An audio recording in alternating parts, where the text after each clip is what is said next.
Hey everybody, Spencer here. Happy Monday. It's Monday. Woo! Monday! Yeah! Woo! Hope the start of your week is going well. Today I am playing a game called System Protocol 1. It's something that I picked up back at Christmas, and it was in a pack of like 5 other indie games, and I got it dirt cheap, and here it is 2.5 months later, and I'm finally giving it a shot. I figured that it would be a good chance to talk about this game and about game neglect, about how I neglect games that I have purchased and maybe would enjoy if I actually got around to playing them. Let's start off talking about the game. First, System Protocol 1. I didn't really know what to expect with this game. I didn't know anything about it before I started. It is a tower defense game, which is something of a double-edged sword for me. I enjoy tower defense games, but I am also incredibly bad at them.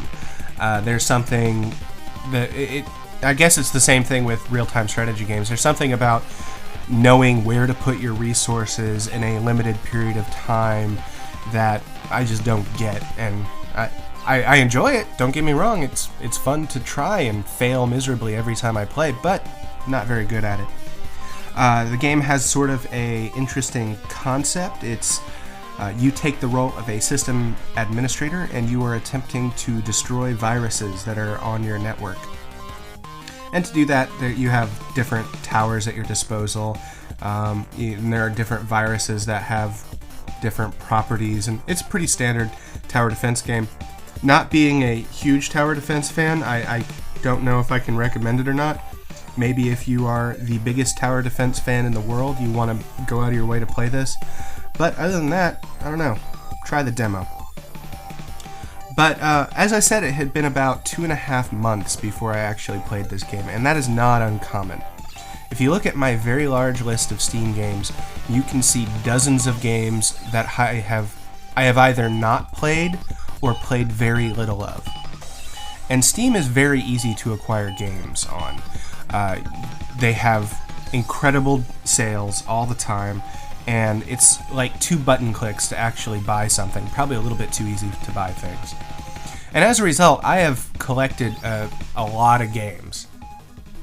I've been trying to get better about buying games. There was an Ubisoft deal this past weekend that I passed on. There were actually some games in it that I wanted to play, but when am I going to have time to play them? So I passed.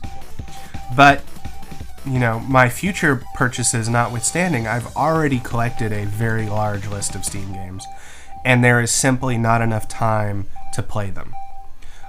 Typically, I play more than one game at a time. I jump from game to game to game, and so a game that might have 10 or 12 hours of playtime will actually take me weeks or months to finish, just because I'm not playing it all at once.